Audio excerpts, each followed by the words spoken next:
Hi, I'm here to talk about my opinions about the Resplendent tools. Who am I? Nobody. But I do dabble in some crafting and gathering from time to time, if time to time means all the time. So to get to the point, I really like the Resplendent tools and how the system works. I don't necessarily care about the looks of the tools, but the idea of what you have to do to get them. So in case you don't know how to get the Resplendent tools, and if you don't and you're watching this video to help you decide whether or not to do them, horrible decision, don't watch this for that. You first craft items and turn them into yellow crafter scripts. Then you buy your crafter's material A with those scripts. With material A, you craft component A. You trade component A's to get material B's, which you craft into component B's. Then you trade the component B for material C, which you craft into component C. And that can be traded for the final material, which you need 60 of to get the Resplendent tool. I think that sounds fair for a tool as worthless as the time you spent getting it. What I don't like is how the RNG works.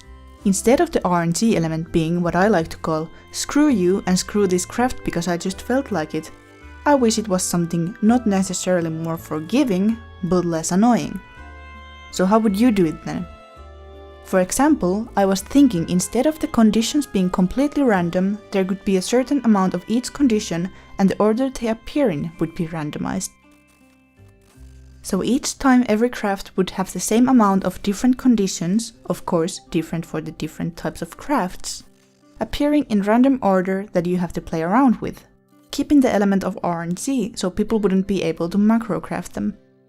But the RNG wouldn't completely decide whether the craft would fail or not, since you would know that there are a specific amount of each condition and you can plan accordingly.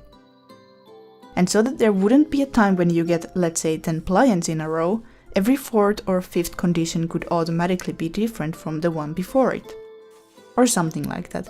Anything that lessens the chances of failing the craft just because the game decided that you need 15 malleables in a row and nothing else for the rest of the craft, because your progress definitely wasn't one basic synthesis away from being finished. All in all, I really enjoy crafting the expert recipes for Resplendent tools, much more than I enjoyed crafting expert recipes for Escort Restoration. I honestly do hope they would somehow level sync the expert recipe content, just like they do with ultimates in battle content, since I don't think these should anymore be considered optional side content easily available for everyone, especially when the availability would come from people being over-leveled in the next expansion. Even blue mages have synced content.